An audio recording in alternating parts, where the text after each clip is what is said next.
guys, it's Fernando with RD2FS. So if you're watching this video, you're at a point where you've already disassembled your turbo, you've already cleaned it, and you're ready to open up your RD2FS parts, specifically your billet compressor wheel right here and your rebuild kit. Before we go into these, I want to show you a couple things. One of them being why we do certain things and why we recommend certain things. Normally, when you're rebuilding a turbo, right, you're gonna have to remove it. When you remove it, you're gonna bolt it off of here, right?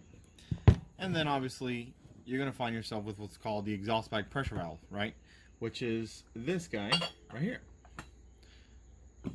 This guy right here. And so this opens, this actuates right here, this whole thing. See? It's great, but it leaks like crazy, and to rebuild it, it's rather expensive. Most guys, if you have a manual, by the way, what this is going to happen is going to soak your clutch, and it's going to give you a false positive for a slipping clutch. In other words, you're going to think your clutch is bad, and really it's just soaked in oil, and eventually it causes a premature failure. So one of the things we like to do is delete this guy, just because it creates a mess. So look at this.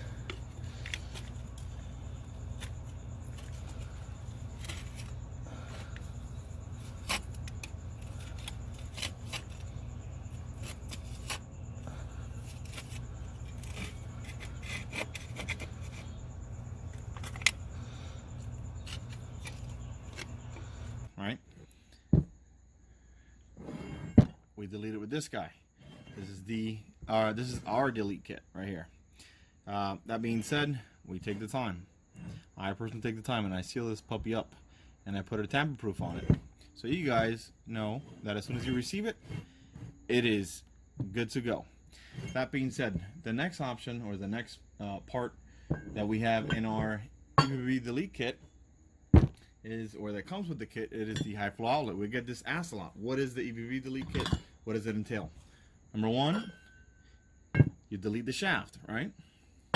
Number two, you delete that flap, right, with this guy. So doing that gives you about 60-80 degrees cooler on EGTs when you're towing, faster spool, yada yada yada. That being said, let's compare these guys. So you're at a point, again, you're rebuilding the turbo.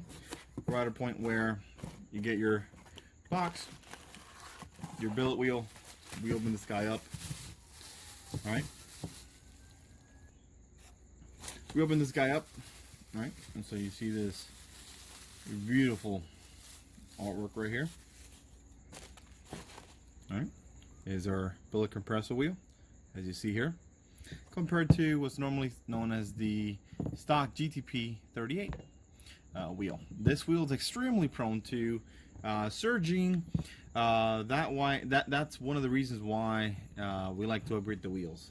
And not only is this going to eliminate, this dual plane wheel is going to eliminate the surging issues. It has taller blades, it has wider blades, and way more aerodynamics. Sounds pretty cool. It gives you about 4 to 9 psi more boost. It gives you about 60 degrees cooler, and therefore obviously about 15-20-ish performance, 20-ish horsepower. That being said, it is much lighter, so it's gonna spool even better.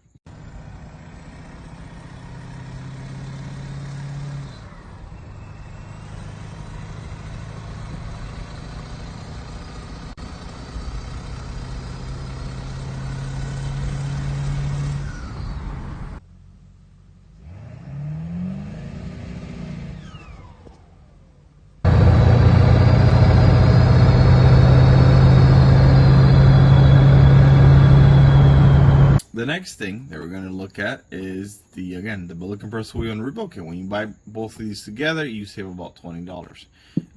So let's open this guy up. You're going to receive this. You're going to get instructions on your kit. For the purposes of the kit, of the video, I'm going to hand tighten everything, but you should follow instructions as far as the torque specs on everything. So what does the rebuild kit bring? Obviously, it brings our awesome business card. Brings brand new O-rings, all right. Vine O-rings for the top and pedestal, top and bottom of the pedestal. These as well. All right, very good quality O-rings. and bolts, all new bolts. Again, you have your piston seals. All right, there you go. And then you have your 360. And of course, your journal bearings. So at this point in time,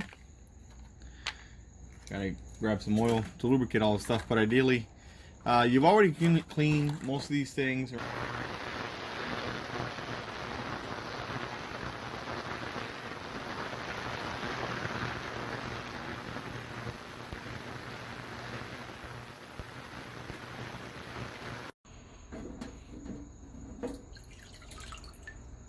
We're at a point where we're about to assemble this.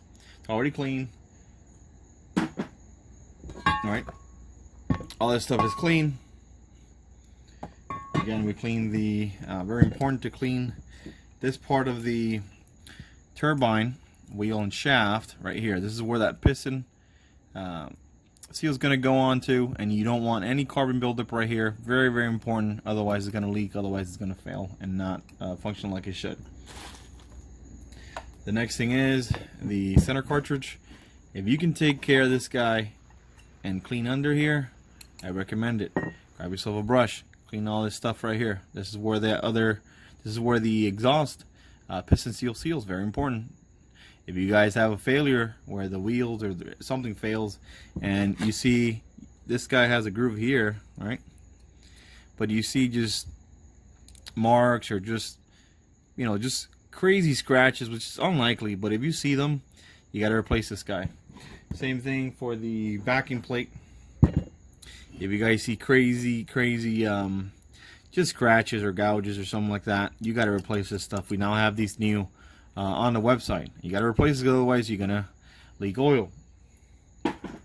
So the next, really just the next thing to do on your on the path of rebuilding the turbo, it's just gathering up your supplies. So we're at a point where really we got to assemble certain things.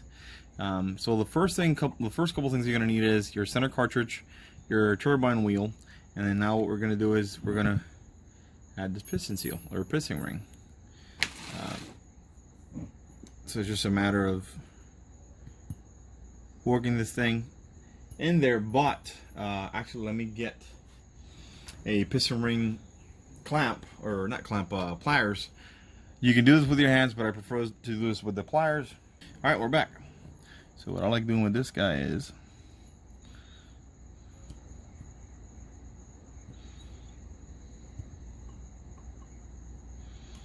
there you go.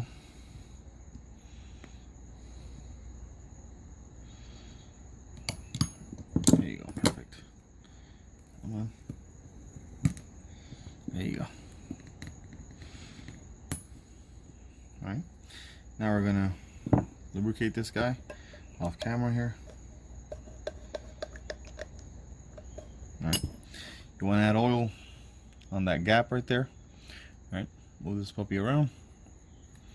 Alright, now what we're gonna do is we're gonna again lubricate our journal bearings. Alright.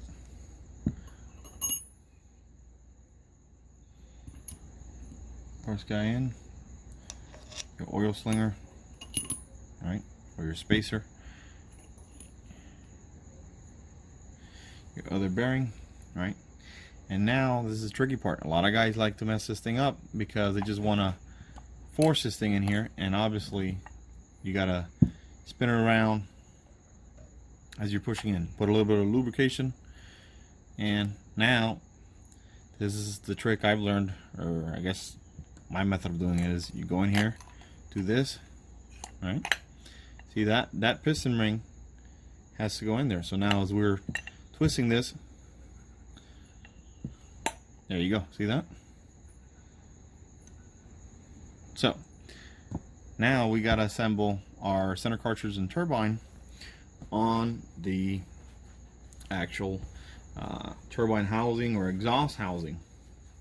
All right, how we're going to do that is we'll grab our whole unit, this guy right here, Now gently bring this down in there. Bam. Line your holes. Alright. Now we're going to proceed to adding 4 bolts. You're going to need a 5/16 in this case with our kit. Something extra I like doing, I like adding red Loctite on here. Sorry about the angle, but again, we're putting the holes through here and aligning them on here and bolting those up. I personally like red Loctite just because these bolts are prone to, or I see a lot of this where these bolts eventually over time, we're talking 200,000 miles, 100,000 miles, they like to come loose. So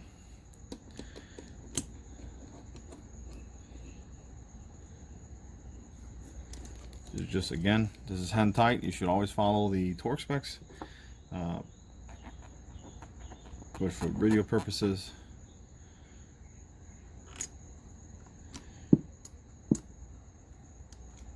in other words, disclaimer, you should torque these down. But for video purposes, I'm doing this hand tight. So next one, let me speed up this video.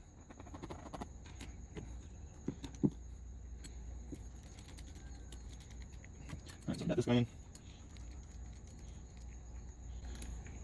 Okay. Let's tighten this a little bit.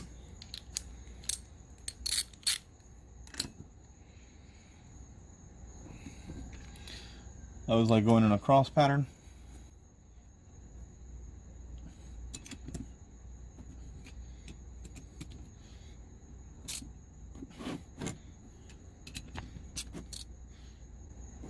All right, that's pretty strong. All right, so now the next thing to do is open up this baggie. All right, this comes with, oh, here, let's just do this. It's gonna be a lot easier. Your oil slinger, I believe it's called. But anyways, this puppy goes like this.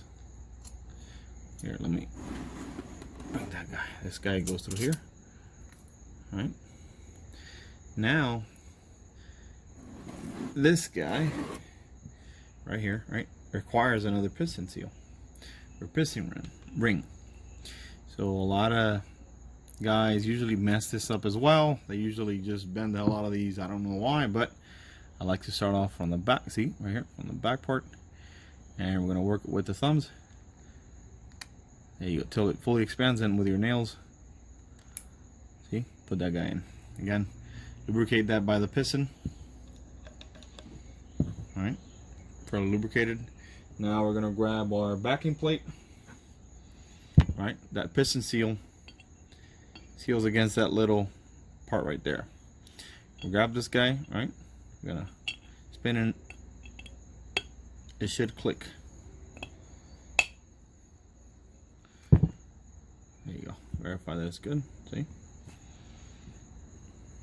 There you go.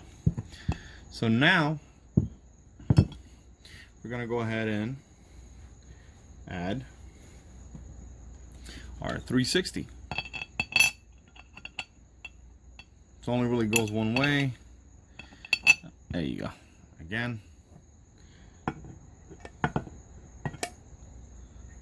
lubricate this guy. Lubricate this part right here. And now we're gonna add a little cross or X O-ring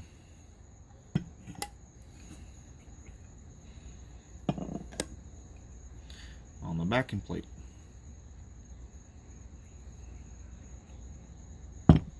This is where it kind of gets tricky. You could get a little bit of Vaseline to keep this guy on there, because otherwise it becomes a pain. But pretty much you have to flip this. There's only one way to put this on here because the holes are staggered, so you can't really mess this up. So I'm going to pause the video, because I need both hands, and I'm going to assemble it here, and then I'll continue the video. Alright, so we're installed here. This is what I was telling you guys. The bolt holes are staggered, so you can't really put them any other way. They only go one way. Alright. So now it's a matter of adding your other bolts. Again, I like adding Loctite You can do red Loctite. I personally use 620. That's what I have here handy. So in this case, you would assemble this. We pause the video once these are in. We already installed our bolts that hold the backing plate. We're going to install our billet compressor wheel. All right, we're going to screw this guy on here.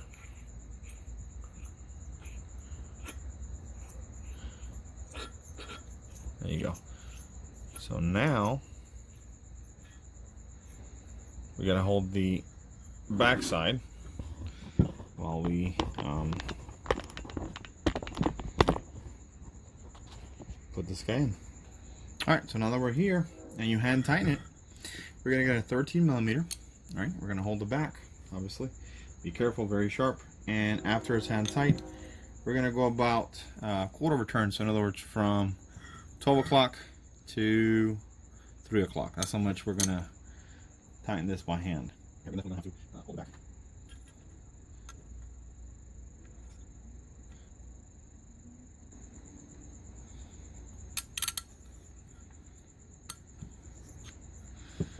After that's tight,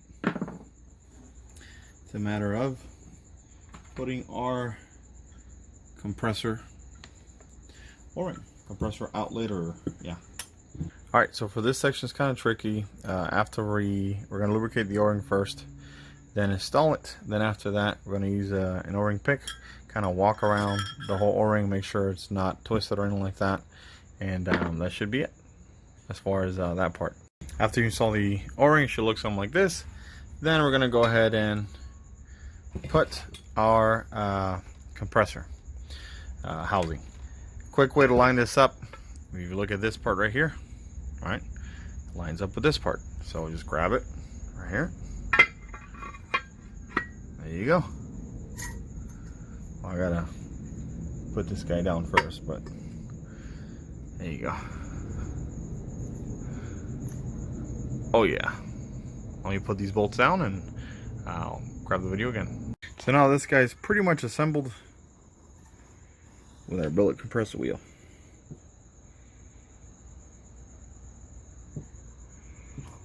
See, so because it spins freely, this is a successful install. So pretty straightforward, guys. Pretty easy. Let me show you now. Obviously the wastegate actuator bolts up here, and then you got the two bolts. I'll do that in shortly, but primarily the most important part right now is going to be the high flow outlet that we were talking about earlier. Now once we get this guy right here, it literally just aligns, it seals like so with the bolts. Now you can see it has a straight path with no flap, preventing it from having high flowing exhaust coming through.